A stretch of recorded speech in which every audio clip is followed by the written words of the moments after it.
Hear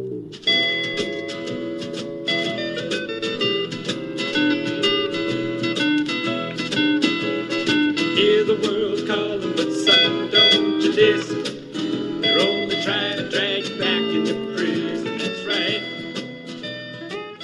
Welcome back to a special Thanksgiving broadcast of the podcast. I'm Rachel Jankovic. I'm Becca Merkel. And we meet kind of near the grocery store because I have some eucalyptus in the car that I had to buy for Thanksgiving. And it's early, medium early in the morning on Wednesday. Not early, but early-ish Early because for us. we still have to get out of here and make a bazillion foods. But I'm saying that usually we're in the darkness, and today we're in the daytime. We're in the late part of the morning. Yeah. Of the early morning. It doesn't matter, guys. It's We're still 9:30. drinking coffee for the first time today. Yeah.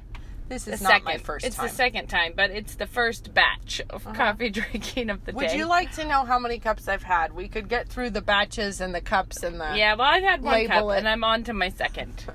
So recently, we have a Keurig, which I bought when I think I felt like I didn't need to answer to anyone when I was pregnant with Moses. Like, don't tell me it's a waste of time and energy. I can make coffee with one hand, and I care about that with no cleanup. There's nothing to clean up, and there's so we just switched to a Keurig. But then this week, our Keurig started doing that bad thing that Keurigs do sometime where they start blowing coffee grounds out everywhere. And so we had to go get a new one. The glamour. But in that day where it wasn't working, I was like, man, I just cannot get it together today.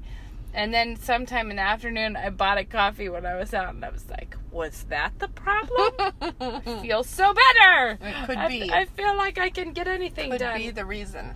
Also, in typical form, because we are hosting Thanksgiving, I took that as a cue to get out all the snow clothes, to sort who has snow pants that fit, and then to get all of the books, the kids' books. I did the sticker implementation. Oh, you did? Yeah. Well done. Took us a day and a half. And so that is how we did not get ready for Thanksgiving. I think that there's sometimes a weird impulse to self-sabotage. Yeah, but actually in some ways not, because it makes us get it done faster. Well, and that I know Thanksgiving is going to be a mighty thing to clean up after. But it's like playing chicken with yourself. A little bit, yeah. But it's like Thanksgiving is going to be a mighty thing to clean up after. But how much mightier? Like, it would probably take us, until March to clean up from it if we stuffed all the kids' books into the back without having organized and purged and gotten rid of stuff. If we were just getting things out of sight, it would take us 4 months to recover from that. And I'm doing a massive sweep through the home right now, which is kind of a pre-Christmas purge festival. But it's like my current policy that I've learned the hard way. And this is what I'm excavating some of the repercussions of having done this wrong before. Is that there's this room that is kind of a storage room, but it's because our house is being remodeled. There's a perpetual we need to move everything out from there because we're about to tear that wall open, or we need to drag all this stuff, and there's nowhere to put it. So it's like, well, go stick it in that room because the room is gutted. And so it's not like we're using it for anything else. So it's like, go put it in there. Well, that room has become recklessly evil. So as it would. And what happened was I did a big purge through the kids' rooms. I sorted it into, here are some things that I should sell at a garage sale or whatever. And they went into boxes. And then because I wasn't ready to do it yet, they went into that room. And then they got stuff put on top. So now... Oh, no! Terrible. Yeah. So what I'm doing now is filling up a garbage bag and a box to take to the thrift store, and then a bunch of junk to throw in the garbage.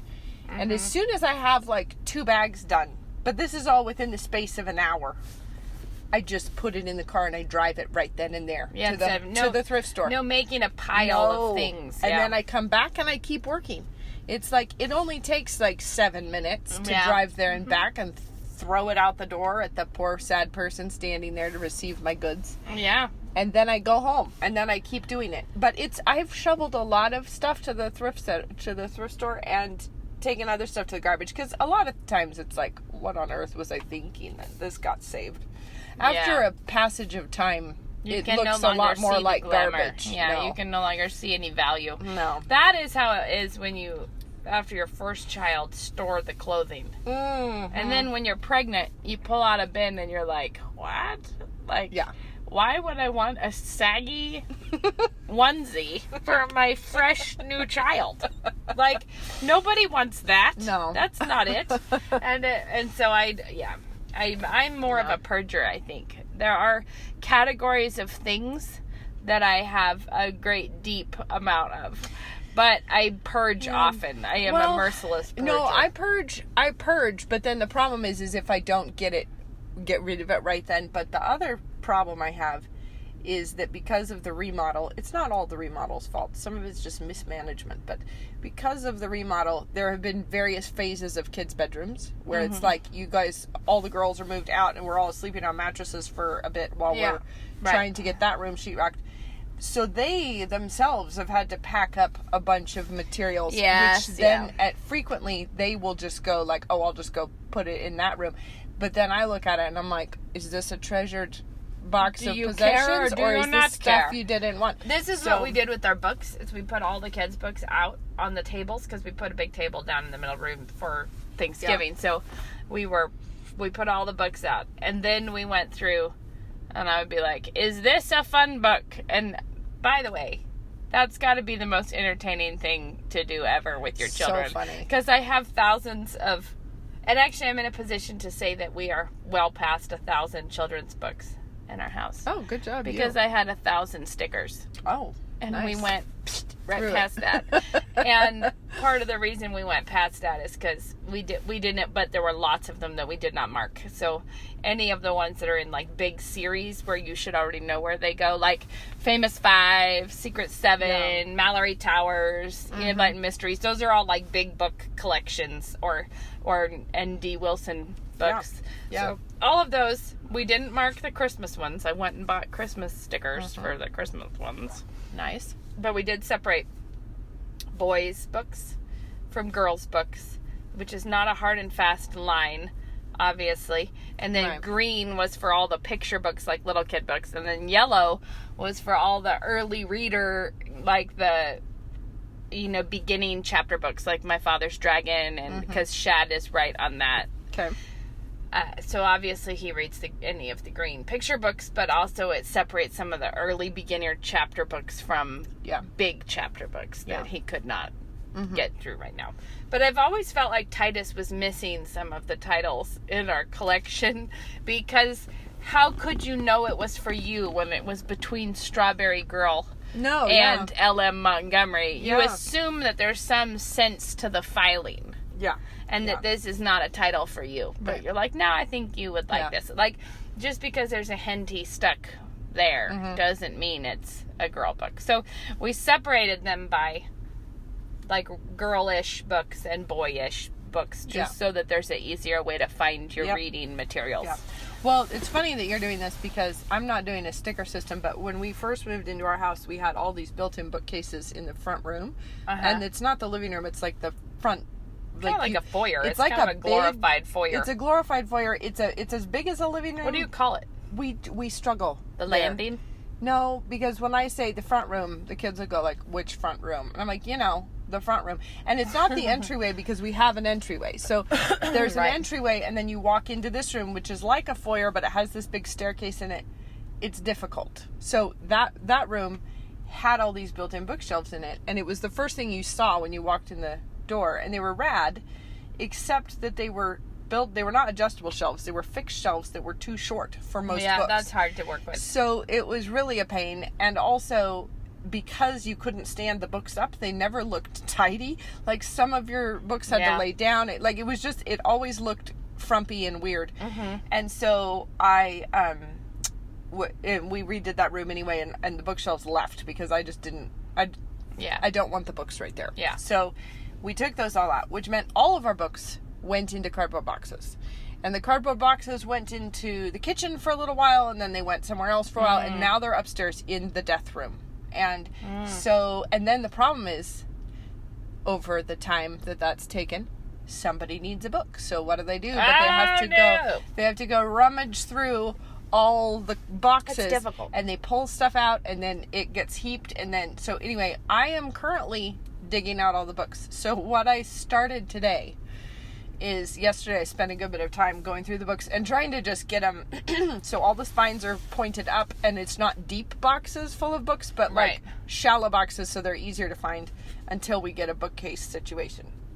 But I've been bringing down a small box, like a tub, like a Rubbermaid tub, with a heap of books in it. And I'm just saying, all right, everyone is going to tell me you don't care if it goes to the thrift store, or you do care. That's all I'm doing right now.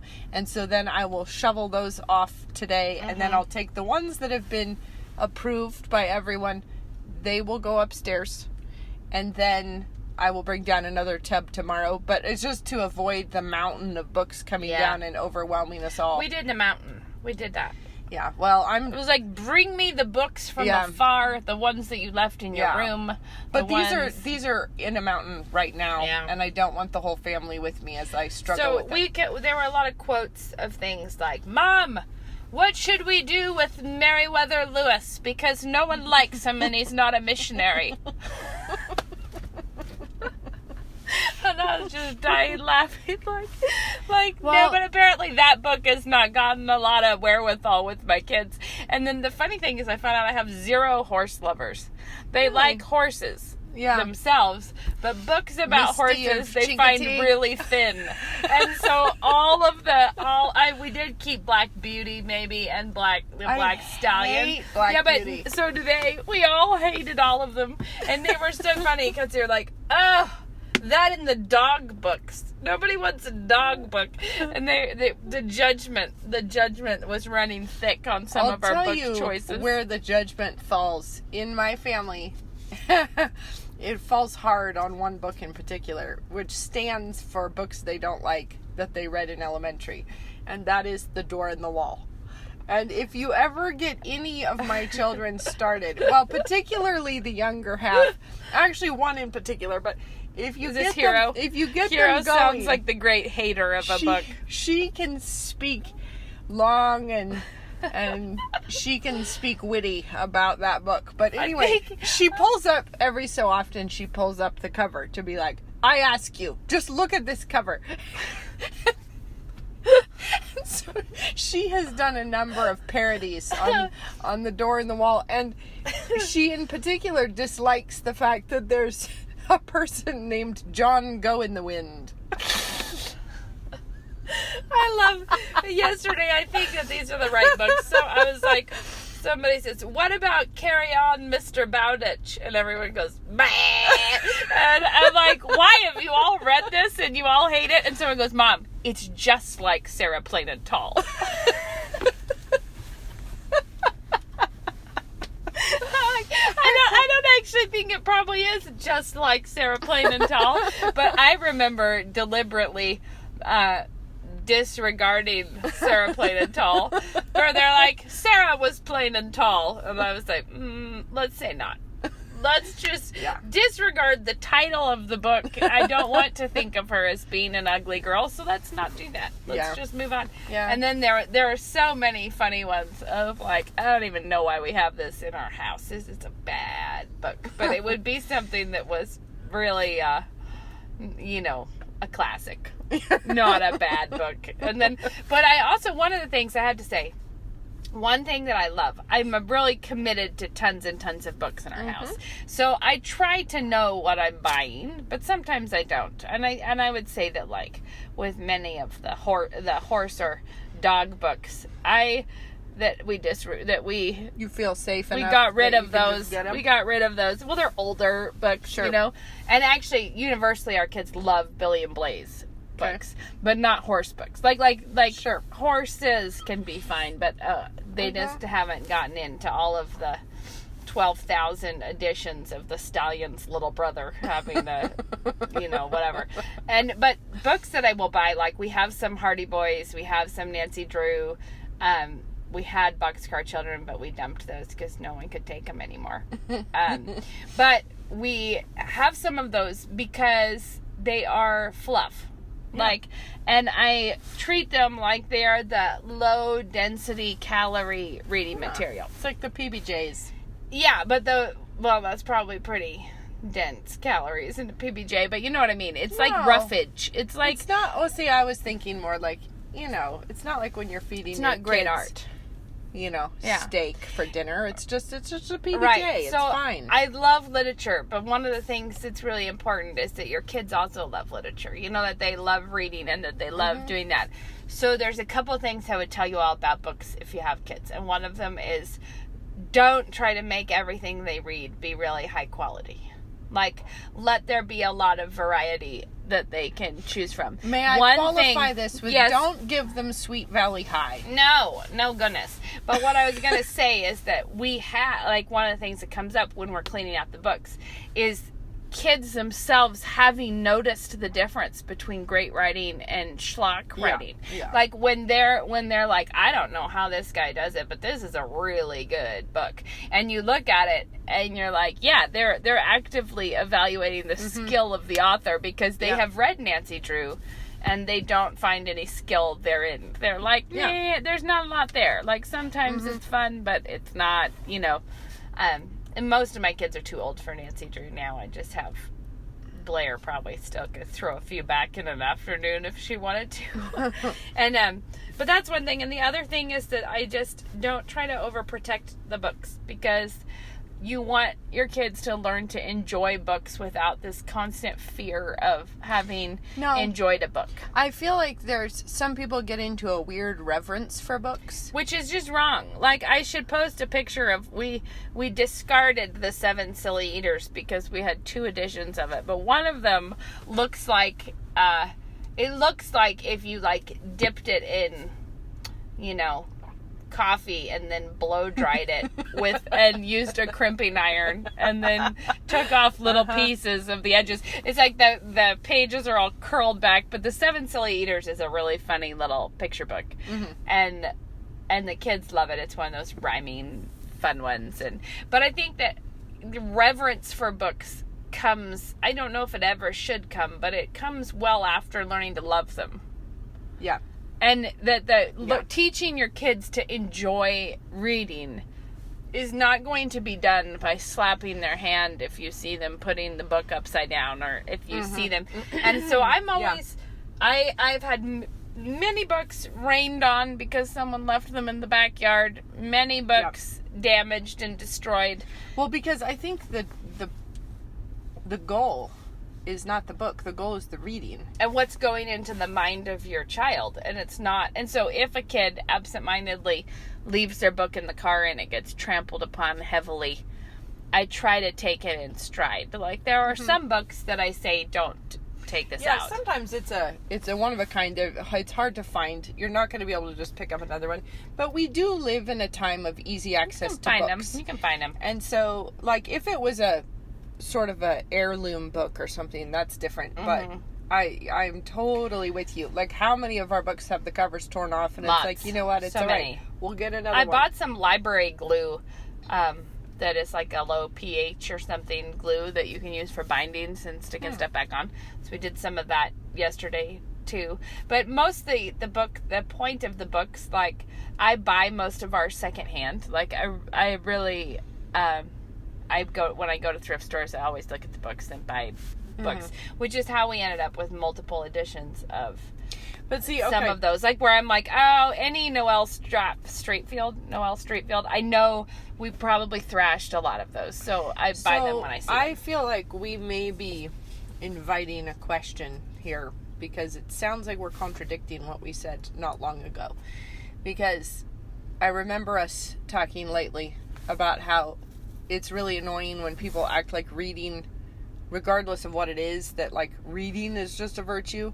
And also, like, we would never just consider the library to be a safe place. Yeah. And so, flesh out, because I know we're not contradicting ourselves, but I can see how it might sound that way. So the reason that part of the reason I don't consider the library a safe place, like, I would not take my kids just to be there regularly or something, is because I have no knowledge of all of those books. So, like, but I do think that there's tremendous value in being surrounded by way more books and things than you could ever really get to.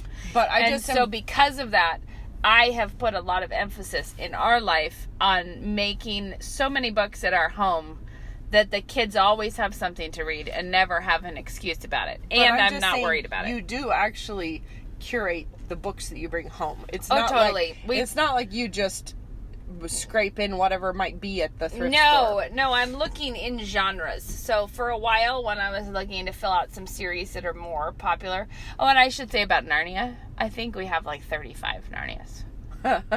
Because we have multiple complete sets of them. Okay. But I never want their, like, we can't live on one silver chair. No. I mean, like, people, if people are reading them all we over don't the have place. enough. I think we only have like 2.5 sets. I have 2 of those big books of Narnia that all of them are in one book, Oh, okay. which I bought for the twins to have a read off some summer. I found one used, and then I think I Sure. ordered the other one used so that they would have, you know.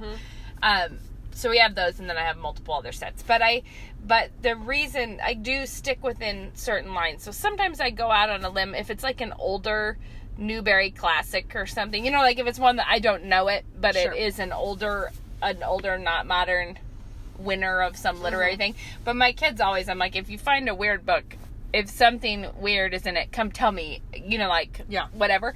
Typically, I know, like, I read, But I'm just we have, saying- like, Beverly Cleary, and I don't love her, like Ramona and stuff. I'm like, there's always some weird tudes going in Ramona. And I bought, a while ago, like, years ago now, it's like Dear Mr. Henshaw, which I didn't remember at all. And it was Beverly Cleary, who I don't totally trust. So you kind of Yeah. are like, huh? So I read it. And it's a very sad book, like really sad. It's like a story. It's letters to an author from a young boy whose dad has abandoned him, like my who word. doesn't want him. So it's the boy writing his favorite author about like the bullies at school and about it. It's a very sad little book. But I thought it was really well written, and I kept it because I want my kids to know. Like, I actually think it's valuable for them to read a book like that and actually sympathize with someone who does not have a stable home. Like, they, you know, like to actually, I'm like, it's not like I think the book is teaching them. Like, I think it's still valuable for what they can learn from it. But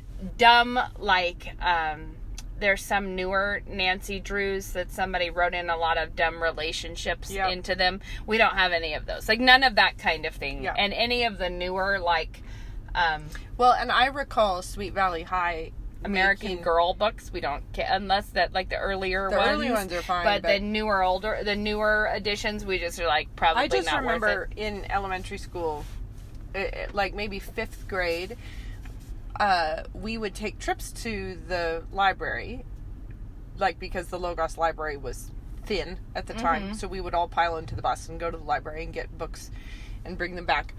And some girl found the Sweet Valley High series, and so she was just going through those, but then they were getting passed around to all the other girls, and so somehow or other I ended up with one Ooh. that somebody lent me, like, quick, read this. Read this on the It's side. an amazing book.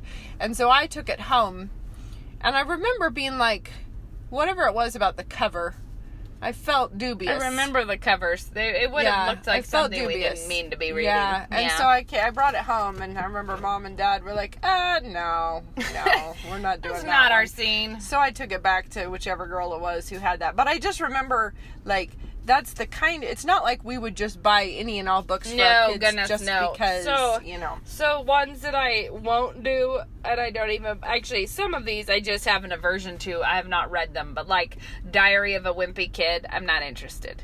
Like the things that are newer, and I should say, oh my word, who's that mouse?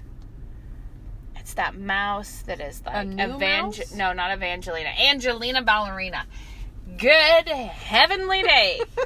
Like many moons ago when our oldest she was probably like, 5, I don't know, maybe younger. There was a box set of Angelina Ballerinas at Costco, and we were still needing more books in our life, so I snaggled up the box set thinking, this will be fun, What? Like, I was like, Angelina, You are the worst, and I don't want you with me anymore. But it started out, we started trying to read our way through the series, and now it comes off like it's going to be like Beatrix Potter or... like it's going to be cute. Yeah, cute little Like illustrations. Bramley Hedge-ish. Bramley Hedge, Beatrix Potter, even though it's more... And what happened in Angelina Ballerina was like, each book we started, we then threw away. Like, we were like, maybe this will be one that we don't want, so let's put this in the garbage. And then we're like, here's the weird Halloween one. No, let's put this one in the garbage too.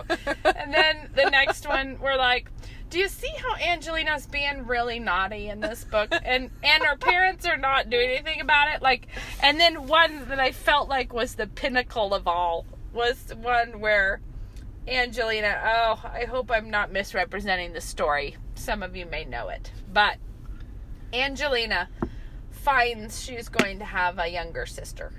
Okay. Or sibling. Okay. But she's just full of the wrath about it. Mm. So Angelina Ballerina, there is a full page spread of her in her room with her door locked, throwing lamps and stuff. I mean, like, are you joking me? And her parents at the door, earnestly pleading for her to know how much they love her. But and the resolution of this is kind of like, don't you see how Angelina just needed to be told that she was loved and she was precious? And then there's another one where she wanted to be the star of a dance show and she didn't get the part, and she's having a fit about not getting the part, and then the lead twists her ankle. And it's like the happy resolution is that Angelina gets the part after all. No. I just was like, Angelina, we have no place in our hearts for you. Like, and my kids were little enough that it's like you're giving them kind of like, these are patterns of behavior. You know what I mean? Like, let me tell you a pattern of behavior. And it was bizarrely too close to things they might experience in their own life. So it's not like Tiki Tiki Timbo or something where at no time is your child going to lose their younger sibling into a well and have to go get the old man, Well, I have to say, first off, there are some barking dogs walking very, very slowly past us, so teeny little nasty everyone ones. will have to put up with it for a few minutes. I don't think they'll hear it. They always tell us they can't hear what we talk about. If we roll down the window, you would hear it. Yeah, we might be caught in the crossfire of a teeny dog altercation because the teeny dog is on the other side of the street. Teeny dog 1, 2, and 3 is what's happening here. Anyway, no, we discovered one time, and this is really funny. Our kids were watching A Bug's Life because we had gotten the DVD, and I think they were watching it in the car because we had one of those ridiculous little old DVD players that hangs on the back of the seat. Because I think we were driving to Boise, so we got that, and it was like, we're going to be in the car a long time. We'll let you watch a movie. So they were watching A Bug's Life, and they'd watched it a few times when we suddenly discovered, wait a minute, why do we all have such bad attitudes after watching A Bug's Life? They would just be real snarky to each other, and we were having to be constantly paddling, and then it was like, well, I think it's The Bug's Life. I actually think... You're entering too much into The Bug's Life. I was listening to The Bug's Life from the other room. I remember being in the kitchen while they were watching The Bug's Life, and they're all shouting at each other the entire time. They're shouting and angrily shouting. And they may be bugs, but they're ugly bugs. Yeah, but then the kids, after a run through of A Bug's Life, would be shouting at each other, and I was like, well, I know how to fix this, so we just. If you can't watch The Bug's Life with more maturity, then we're done with The Bug's Life. We removed it from circulation. One thing I found was a big help. I have found with little kids that it is one of those things, much like what we were talking about when you have a box of garbage, but you don't know exactly what to do with it yet, so you put it in storage. Yep. One of the things that mothers do is you have a difficult day with young children, so you put them in storage with a movie. You're like, you know what? Why don't you sit down and watch a show? Mm-hmm. And what you are doing there is not going to help you at all in the long run. And I know there are times when I have done it that is not counterproductive. Where you're you're really tired. It's not bedtime yet. You're being weirdly fragile, and maybe if you just sat still and chilled out a little bit. I need to clean the bathroom, and I need you to not be trashing the yeah. whatever. Oh, sure. I'm just not. let I'm you- not yeah. opposed to letting your children watch a show, but there are real dangers in that. And the big one, I think, is that your kids go to like an alternative reality and they veg out watching something else, and when it ends, they're like suddenly back in reality where you're telling them what to do. And it's like you have broken the normal conversation of the day, which is... Although, to be fair, that is equally true of books. Yes, that can be true. But I think that but movies are much easier to plug much younger children into than like if you're like... Mothers don't as often use the book. People get into a book, but mothers don't be like, here, sit down and read this book for 4 hours. You can have kids sucked into a book for 4 hours, but that is true. It's not going to be a 3-year-old who's doing And it's that. not as easy for the mom to turn to that as a solution. It can happen, but it's not as easy. And I think that the movie thing is that they just come out of it in like a alternative reality, and I actually think that it happens to adults as well. Like we've talked about your entertainment standards, but like if you disengage from the reality of your life before God and your duties and your, like you're just in an alternative world, then it does not help your perspective on your daily work. Right. Like you do not come out of having vegged out on movies all evening to be like feeling rejuvenated about what you have to accomplish. Well, I do think it's interesting too, because some of the same thing can happen because being sucked into story grip in a really great novel, you can come out of it and feel thwarted also. Yeah. But there is a difference because when you're reading a book, you are more active than when you're watching something. So when you're watching something, you're almost completely passive. When you're reading something, you have to engage with it in a sense because you're imagining everything. Where I remember, I think Dad is the one who talked about this distinction, but if you have 10 people watch a movie together, everyone sees the exact same thing. Yeah. But if 10 people read a story, they each have a completely different world in their head, right? Because you have to fill in the details and you have to imagine, like everyone has the army charging over the hill in a different perspective or a different, and so you imagine the characters in a different way. And so you're much more of an active participant in it when you're reading as opposed to, and it's true that and you both might of just them edit out Sarah being plain or tall. You might do that. Yeah. I did that in Jane Eyre. But anyway, if you disregard this passage. no, but if you hand your kids books and it's true that like they could spend 6 hours watching shows or 6 hours reading a book, and in both cases it's a story, and in both cases it's an imaginary world, and in both cases it's an alternate reality and all of that. But one, you're actually asking them to be actively engaged in, as opposed to just like hanging there slack-jawed while something else does all the work. Well, while something happens to them, they have to go there instead of... And actually, I would say, here's an example. I used this when I was substituting in your class recently. Well, tell me so I know what we're talking about. I was talking to it would have been the sophomores about their commonplace books. Like, what's the point of a commonplace book? And I was saying, when people have like a big map and they put a pin in all the places they've visited? Yeah. It was like a commonplace book is sort of like that you are just marking a place that you mentally visited. Like, you actually considered this poem. You thought about this. You marked it. You remembered something. That was an interesting place, And when people put a pin in things, they don't put a pin on the road the whole way to the thing.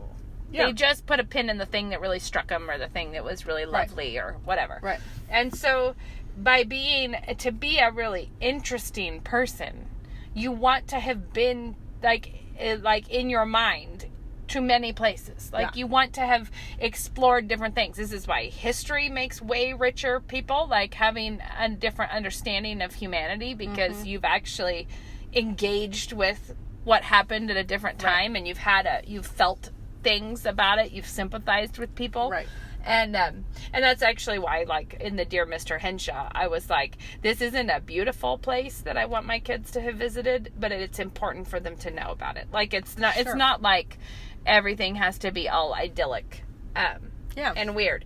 But the thing I was going to say is that in a movie, when you're actually watching a movie, it's much more like not actually going on a trip, but sitting somewhere and having a video tour of Italy shown to you or something. Like, instead of actually doing the work of traveling and having those normal, less glamorous times where the chapter's harder to read, or like where there's more work to get to the good points. In a movie, they do a ton of work to only show For you you. the good points. To Yeah. like only like to keep you engaged by not having any dead space that's like the journey from one place to Yeah. another.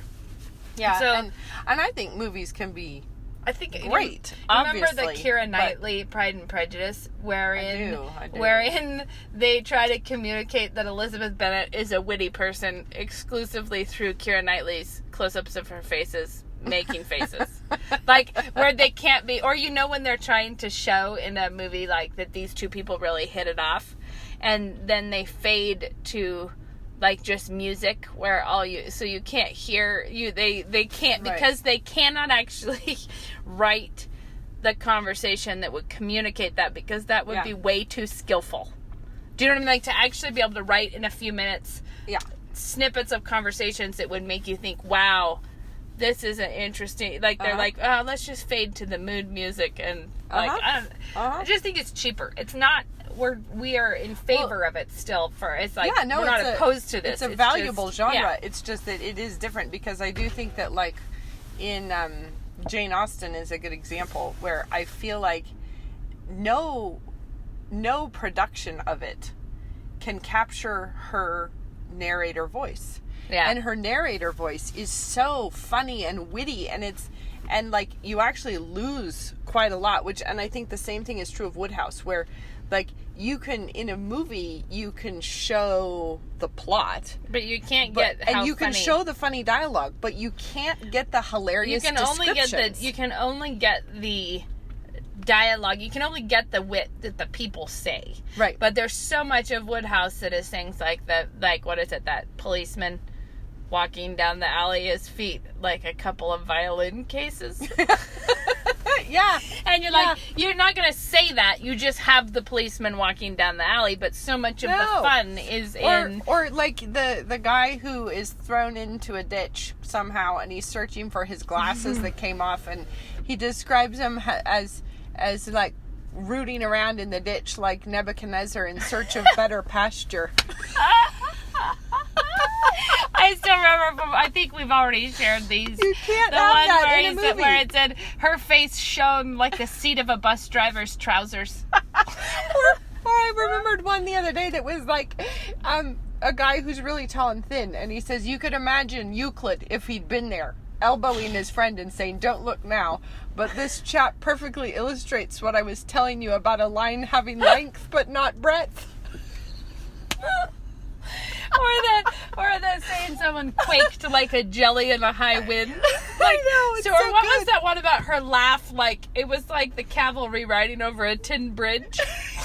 And it's like you actually can't capture that in No, film. and that's what makes it so fun to read, is that it is. And so I do think that anyone who's trying to translate a book like that into film is necessarily going to lose a lot of it, because we had one of our trilogy books from that we found yesterday. The second two are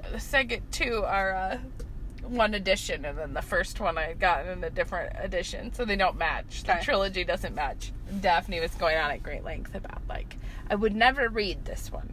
She's like, because this cover was sounding like Hero in the door on the wall. The door in the wall. She was like, because this cover just really imposed on my soul, and I didn't like it. And it's a boy on a horse, like, riding. It's like a knight-ish. It's like kind of a cheesy knight on a horse cover. She's like, but these other two Yeah. looked really good. She said, so I tried to read the second one, but I never knew what was going on, but I could never get to the first one because this cover just hurts my soul. I can't read it. It's Well, like, I so know. good. And yeah, Hero speaks a lot about the lack of plot in The Door in the Wall. And how nothing of import happens. He's moody. in the end, he, it's I like... also told your class my problem was just when I read about first impressions, because when I read Robinson Crusoe the first time, in high school, I think, I was just like, this has got to stop. Like, why is this man making raisins out... Like Ad just to infinitum. no end. Like raisins. Always a raisin. Like I think one edition of raisins would be okay for me. But it seemed like every page was a new raisin batch. Like, and that was my dominant takeaway from Robinson Crusoe in high school, was too many raisins. That would be my word on it. So then when I had to read it again in college, I came to it fully expecting to be just lambasted with raisins on every page, and I think they only came up like 2 or 3 times in the whole book.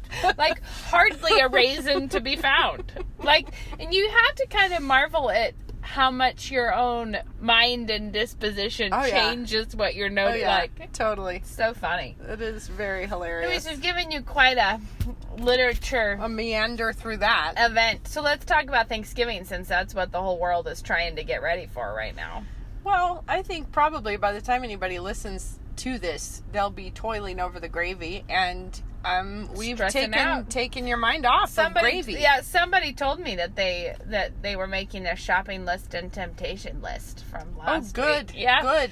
It's important to get that curated. I had that meeting with my children where I was like, team meeting, it's time to talk. Like, have any of you ever been grumpy while doing work? Everyone's like, yes, indeedy. We have all been grumpy. And I was like, was it really fun? Like, no, nobody thought that was fun. I was like, have you ever been really cheerful while doing work? Mm-hmm. Like, yes, we have all been really cheerful while doing work. And I was like, was the difference, like, if you boil it down, was the difference the job? Right. Were you cheerful with some jobs and grumpy with others? Or, and then everything, no. It's like, right, so what's the big determining factor in whether you were joyful in your work or grumpy in your work? Turns out, guys, it's not the specific jobs. No. And so it's not specifically Thanksgiving or your guests or your whatever causing the problem. No. If you're not joyful, it's your heart. And it's true that it's easy to think that it's the situation's fault. That because you're all whizzed up about the doormat, you know, or whatever it is that's really just putting you over your legal limit there. But when that happens, when you're all frustrated about that, you really do, when someone says, what's wrong? You're like, the doormat! Like, that's what's wrong. And it's never like, my heart. My surly heart. My heart! Being a dork! But the thing is also, it's much easier to resist temptations when you're not in the middle of them.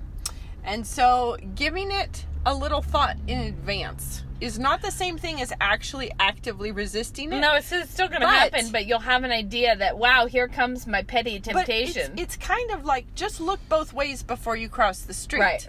And if you see the truck barreling down, don't step out in the road right now. Just wait. Give it a second till it passes. And if you sit and look both ways, like, here are some things that might run me down tomorrow in the road.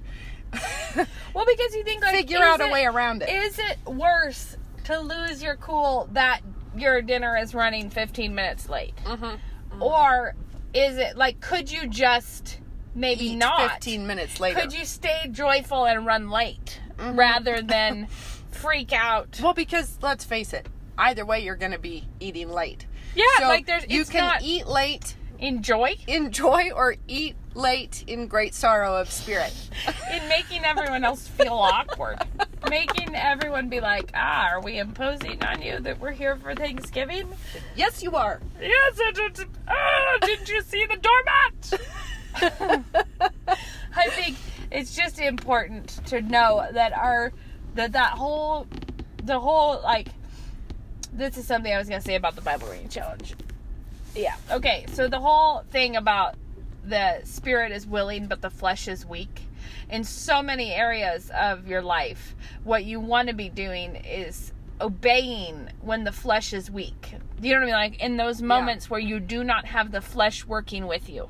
Right. Like, obeying then, because what happens is that you develop a habit of steadiness, which means like a habit of obedience when you don't have the emotional like encouragement, like when everything in you is wanting to bring you down, down, that's when you need to just be obedient. The reason I mentioned the Bible reading is because almost, I think, every Christian in the world knows what it is to have that moment where the Spirit's really willing and you are excited and you want to be reading your Bible and you want to be a faithful Bible reader and you all this.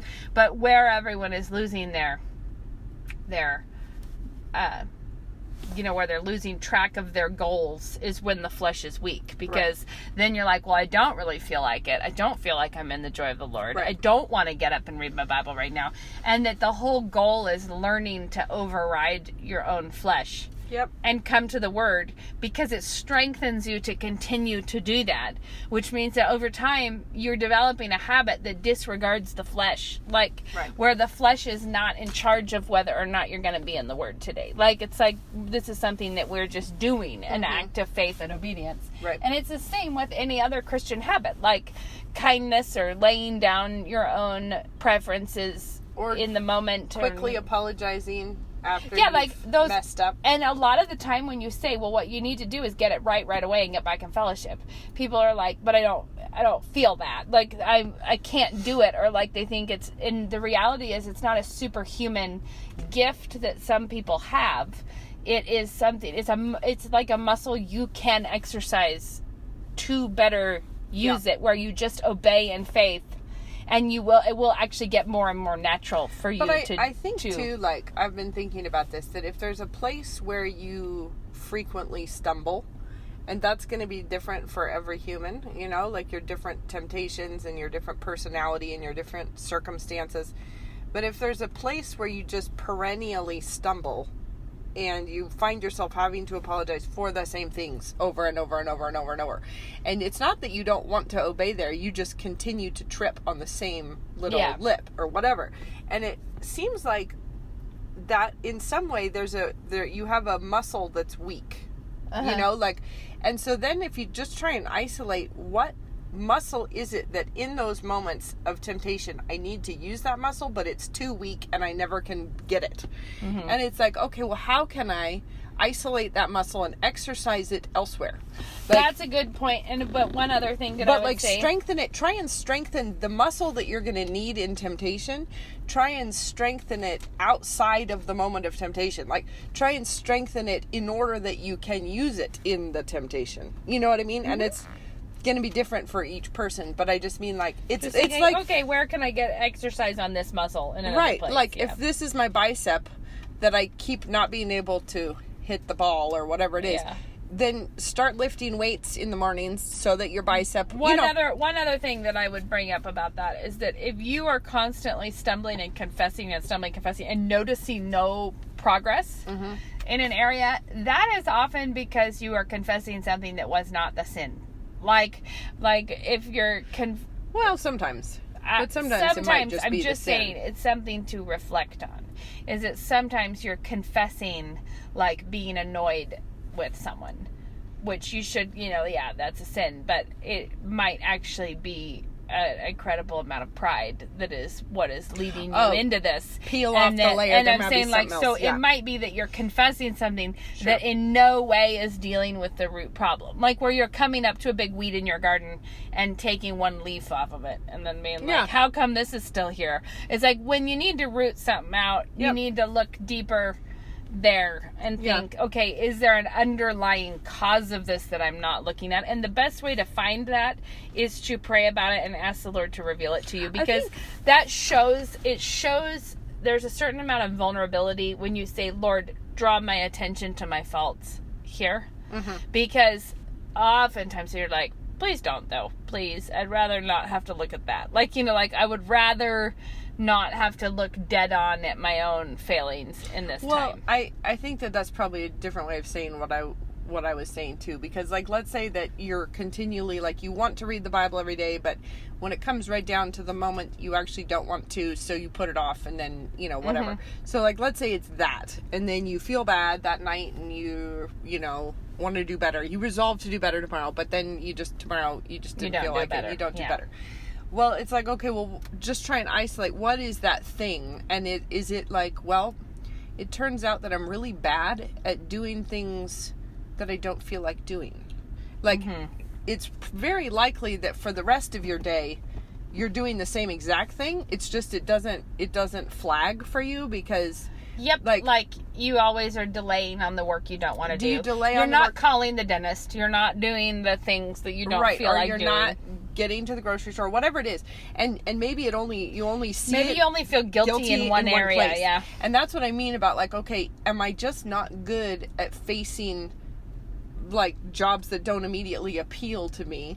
If so, then I'm going to try and exercise that muscle. Like, I'm going to, and outside of, and, you know, missing your Bible reading isn't a sin in the same way. So, but I just mean, like, the same thing would be true if, or do you snap at your kids all the time? Yeah. Because, you know, whatever, you dislike noise. Well, because you're super self-important, or you tend, And then it's like, okay, well, just try and isolate that, and then try and do some exercises to strengthen that muscle so that when you need it in times of temptation, you can flex it. I want to say one thing and then we should probably wrap it up here. But when you're asking the Lord to show you yourself more accurately, to see yourself more clearly, there is a wonderful alternate side, which is seeing yourself clearly, like seeing your own failings clearly makes you see Christ more clearly. Like wanting to muddy the water so we don't have to notice our own sin and failings is wanting to muddy the water so we don't have to notice his righteousness. Like,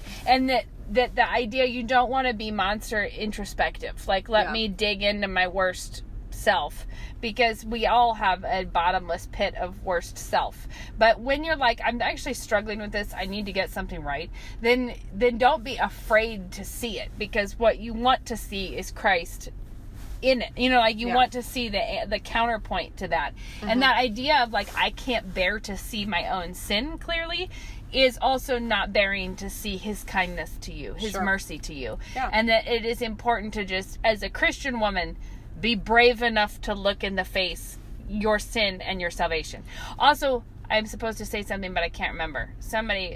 My book is not, I think it's available for pre-order before Christmas or something, but it is not going to be publicly available the day after Thanksgiving. Okay. And I may have given someone a heart attack by saying that on the podcast last week. I'm like, I think it's going to be then. Yeah, I'll like, think it's then. And they're like, ah. And I said, well, I could tell everyone, sorry, it's not that.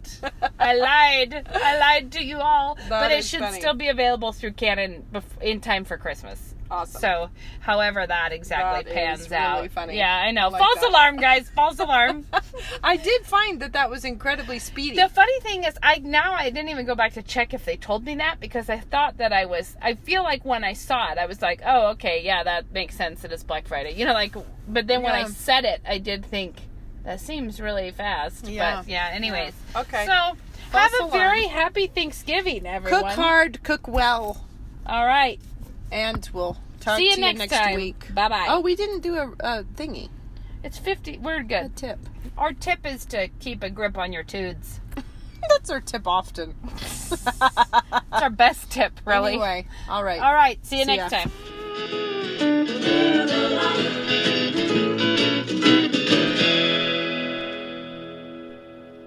I'm a 2009 graduate of New St. Andrews College, and I'm a commercial property manager. 3 kids at Logos, 1 at home still, and I do flowers on the side out of our house. When you have these little people that you're responsible to shepherd, you realize, I need to know what I'm talking about, because they need to have a firm foundation and they need deep roots so that they don't get blown over and that they're ready to stand up for the truth. I am a programmer. The language aspect of NSA is a fantastic preparation for any sort of programming. I'm a real estate broker here in town. I think absolutely the perfect education for being in sales of really any kind. I actually put it to a lot of great use when I was working in the political realm. I am a pastor in Central Coast, California. whatever vocation you take, it'll make you take that seriously because you're seeing it through the lens of the sovereignty and lordship of Christ. To learn more, visit us online at nsa.edu.